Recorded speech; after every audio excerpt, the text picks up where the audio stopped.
नमस्कार, मैं हूं प्रदीप कुमार। आप देख रहे हैं पॉलिटिकल आइडिया। पॉलिटिकल आइडिया के आज के इस अंक में आप सभी दर्शकों का बहुत बहुत स्वागत है। मित्रों, भारत के गृह मंत्री और भारतीय जनता पार्टी के चाणक्य अमित शाह 2 दिनों के बिहार दौरे से वापस दिल्ली लौट चुके हैं और इन दो दिनी दौरे के दौरान अमित शाह मगध और शाहाबाद में भारतीय जनता पार्टी और एनडीए की जो पराजय हुई थी पिछले लोकसभा चुनाव में और फिर विधानसभा चुनाव 2020 में, उन कारणों की समीक्षा और फिर नई रणनीति बनाते हुए देखे गए। वहीं इन 2 दिनी दौरे के दौरान 2 बैठकें बिहार की राजनीति के चाणक्य बिहार के मुख्यमंत्री नीतीश कुमार के साथ हुई और इन 2 बैठकों में अमित शाह ने नीतीश कुमार के साथ मिलकर एनडीए की सीट बंटवारे की गुत्थी को सुलझा लिया। अब आपको एनडीए के किसी भी घटक के द्वारा कोई भी इस प्रकार के बयान सुनने को नहीं मिलेंगे जिससे लगेगा कि नहीं, एनडीए में सब कुछ अच्छा नहीं है। दूसरी तरफ आप देख रहे हैं कि महागठबंधन के हर घटक अपने अपने सहयोगी दलों पर ही दबाव की राजनीति लगातार कर रहे हैं। मित्रों, आपको पता है बिहार विधानसभा चुनाव की अधिसूचना जारी होने में मात्र 15 से 20 दिन का समय बचा हुआ है। आचार संहिता लागू होने वाली है और संभावना है कि नवंबर के दूसरे हफ्ते तक चुनाव प्रक्रिया पूरी कर ली जाएगी और 20 तारीख के आसपास बिहार विधानसभा चुनाव का परिणाम भी आ जाएगा। तो आज जिस बात की चर्चा मैं आपके साथ करने वाला हूं, ये बड़ा समाचार है जो नीतीश कुमार और अमित शाह के साथ जो बैठक हुई है दोनों की, उस बैठक से निकला हुआ ये निष्कर्ष है। वैसे औपचारिक रूप से इस सूचना की घोषणा एनडीए भी करेगी पितृपक्ष खत्म होने के बाद। पितृपक्ष में यह घोषणा रोक दी गई है, लेकिन जो हमारे सूत्र हैं उसके हवाले से जो समाचार निकल कर आ रहा है उसके आधार पर पहला फैसला यह हुआ है कि एनडीए में न कोई भारतीय जनता पार्टी, न ही जनता दल यूनाइटेड, न कोई बड़ा भाई होगा न कोई छोटा भाई होगा। पहला फैसला यह है कि न बीजेपी बड़ा भाई होगी न जनता दल यूनाइटेड होगी बड़ा भाई, बल्कि दोनों बराबर की संख्या पर चुनाव लड़ेंगे और 100 सीटें दोनों घटक चुनाव में इस बार 100 सीटों पे उम्मीदवार उतारेंगे। पहला फैसला है 100 सीटों पर। साथ ही चिराग पासवान के लिए भी जो सीटें तय की गई उससे अब चिराग पासवान भी संतुष्ट हैं। जीतन राम मांझी को भी मना लिया गया है, साथ ही उपेंद्र कुशवाहा को भी मना लिया गया है। हम आपको बताएं इन पार्टियों को कितनी कितनी सीटें मिली है, उससे पहले मैं बताऊं जो महत्वपूर्ण जानकारी है कि ये जो अमित शाह और नीतीश कुमार के साथ बैठक हुई है, आमने सामने की बैठक हुई है, तो इस बैठक में अमित शाह के साथ भारतीय जनता पार्टी के प्रदेश अध्यक्ष दिलीप जायसवाल मौजूद थे। भारतीय जनता पार्टी के पूर्व प्रदेश अध्यक्ष संजय जायसवाल की मौजूदगी थी। साथ ही भारतीय जनता पार्टी के बिहार प्रदेश के संगठन महामंत्री भिखुभाई दलसानिया मौजूद थे और बिहार के उप मुख्यमंत्री सम्राट चौधरी मौजूद थे। वहीं नीतीश कुमार की पार्टी के प्रदेश अध्यक्ष उमेश कुशवाहा नीतीश कुमार के साथ थे, जो उनके विजय चौधरी और अशोक चौधरी, ये सभी लोग नीतीश कुमार के साथ थे और दोनों के बीच एक तरह से 2 बैठकें हुई। पहली बैठक हुई जिस दिन नीतीश कुमार पटना पहुंचे, आराम करने के लिए होटल मौर्या में रुके थे रात्रि विश्राम के लिए। उस समय नीतीश कुमार का काफिला पहुंचता है, अमित शाह के साथ बैठक होती है। फिर जब अमित शाह शाहाबाद के दौरे से लौट कर आते हैं तब दूसरी बैठक होती है और इस दूसरी बैठक में 3 मुद्दों पर फैसले किए गए हैं। एक तो सीटों की संख्या का मामला है। हम बताएंगे आपको कि सीटें चिराग पासवान को कितनी मिली, उपेंद्र कुशवाहा को कितनी मिली, जीतन राम मांझी को कितनी मिली। मैं पहले ही बता चुका हूं कि न कोई बीजेपी बड़ा भाई है न जनता दल यूनाइटेड बड़ा भाई है, दोनों 100 सीटें लड़ेंगी। साथ ही और सीटों की संख्या बताने से पहले मैं बताऊं कि और जो फैसले किए गए हैं ये महत्वपूर्ण है कि एक समन्वय समिति, कोऑर्डिनेशन कमेटी बनाई गई है 5 दल को मिलाकर।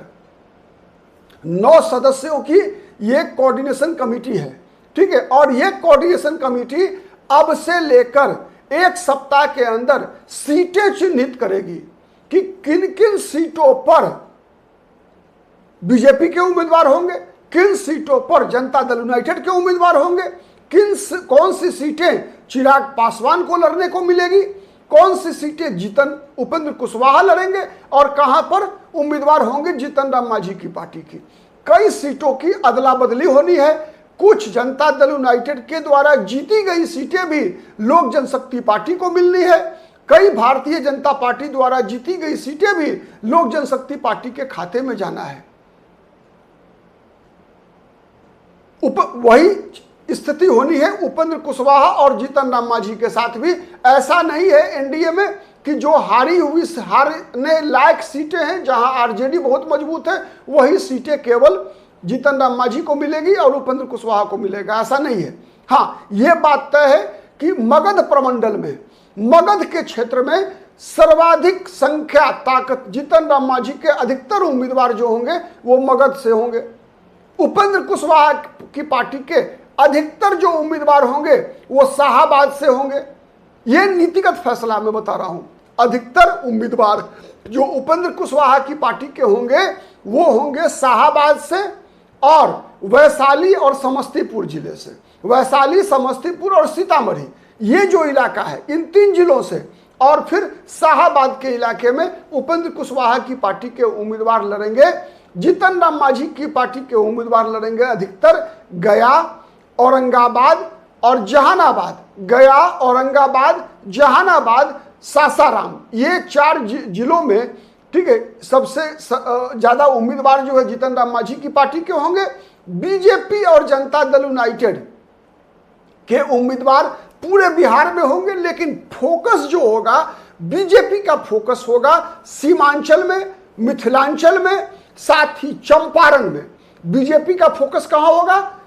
सीमांचल, मिथिलांचल और चंपारण के इलाके में। वहीं जनता दल यूनाइटेड का फोकस होगा पटना, मगध प्रमंडल, मुंगेर प्रमंडल, ठीक है, और सुपौल कोसी में, ठीक है। ये 4 जो प्रमंडल हैं, पटना, मगध, मुंगेर और कोसी प्रमंडल में जनता दल यूनाइटेड फोकस करेगी। अधिकतर सीटें जनता दल यूनाइटेड की यहां होंगे।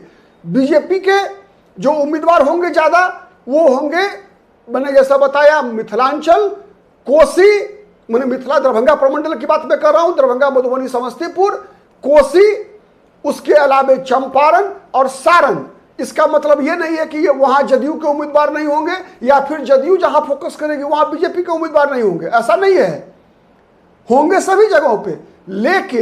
लेकिन उसमें जो हिसाब किताब ये रखा जाएगा कि जनता दल यूनाइटेड वहां पर ज्यादा प्रभावी भूमिका निभाएगी और बीजेपी मिथिला, चंपारण, ठीक है, सारण प्रमंडल में जो है वो बहुत महत्वपूर्ण भूमिका निभाएगी, ठीक है। वहीं लोक जनशक्ति पार्टी के लिए मुंगेर, वैशाली और दरभंगा, मुंगेर, वैशाली और दरभंगा प्रमंडल, ये 3 प्रमंडल में जो है सबसे बड़ी भूमिका होगी चिराग पासवान की पार्टी की। साथ ही चिराग पासवान की पार्टी शाहाबाद में भी महत्वपूर्ण भूमिका निभाएगी। तो ये एक प्रकार से बना है। फिर 9 सदस्यीय कोऑर्डिनेशन कमेटी बनी है, उसमें 3 सदस्य हैं भारतीय जनता पार्टी के और जनता दल यूनाइटेड के।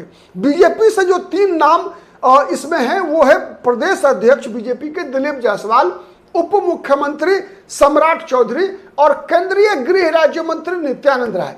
ये भारतीय जनता पार्टी की तरफ से सीटें चिन्हित करने का काम करेंगे। जो कमेटी बनी है 9 सदस्यों की, उसमें जो सूचना निकल कर आ रही है उसके आधार पर जनता दल यूनाइटेड से भी 3 लोग होंगे।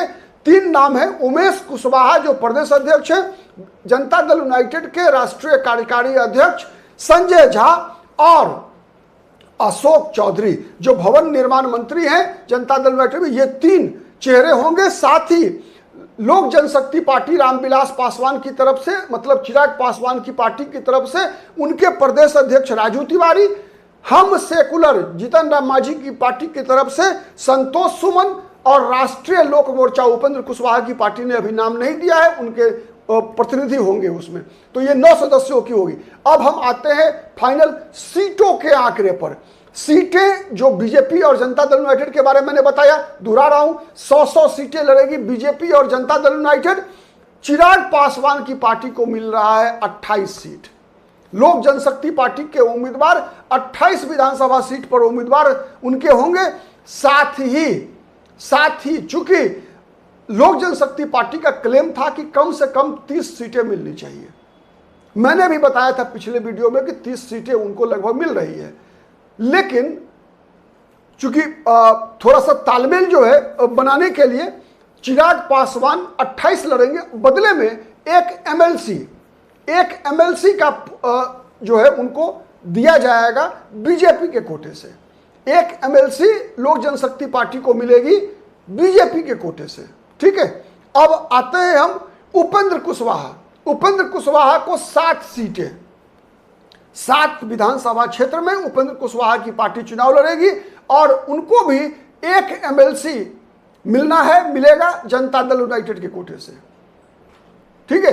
खुद आपको पता है कि उपेंद्र कुशवाहा जो है वो राज्यसभा में है, बीजेपी के कोटे से है, तो जनता दल यूनाइटेड के कोटे से उनको उपेंद्र कुशवाहा की पार्टी को एक एमएलसी मिलना है, बीजेपी के कोटे से चिराग पासवान को, मतलब लोक जनशक्ति पार्टी एलजेपीआर को मिलना है एक एमएलसी, ठीक है। और जीतन राम मांझी, चूंकि जीतन राम मांझी के पुत्र ऑलरेडी एमएलसी हैं, ठीक है, तो उनको एमएलसी नहीं बल्कि एक विधानसभा सीट उपेंद्र कुशवाहा से ज्यादा मिल रहा है। 8 विधानसभा क्षेत्र में जीतन राम मांझी के चुनाव लड़ने की बात है, ठीक है। तो ये आंकड़े हैं, मैं दोहरा रहा हूं फिर, बीजेपी और Janata Dal United 100 seat, Chirag Paswan 28 seat plus एक एमएलसी, जीतन राम मांझी 8 विधानसभा क्षेत्र, उपेंद्र कुशवाहा की पार्टी को 7 विधानसभा सीट प्लस एक एमएलसी।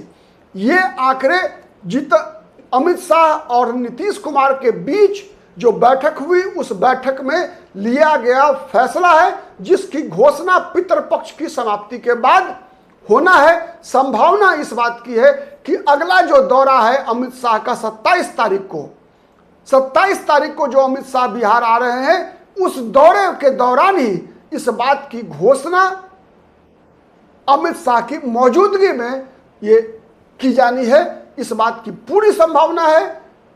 आप जुड़े रहिए पॉलिटिकल आइडिया से, ऐसे ही जितनी भी बिहार के राजनीति से जुड़े महत्वपूर्ण खबर होगी, हर का विश्लेषण लेकर हम आपके समक्ष आते रहेंगे। हमारा वीडियो आपको कैसा लगा? अगर अच्छा लगता है तब भी पसंद कीजिए। अगर किसी कारण से आपका मत मेरे मत से विपरीत है, तब भी आइए कमेंट बॉक्स में कमेंट करते हैं। एक स्वस्थ लोकतांत्रिक राज्य बिहार के गौरव के अनुसार शब्दों की मर्यादा को रखते हुए हम संवाद करें। आज के लिए इतना ही, बहुत बहुत धन्यवाद, नमस्कार। अब तक यदि पॉलिटिकल आइडिया को आपने सब्सक्राइब नहीं किया है तो प्लीज सब्सक्राइब कर लीजिए। बहुत बहुत धन्यवाद।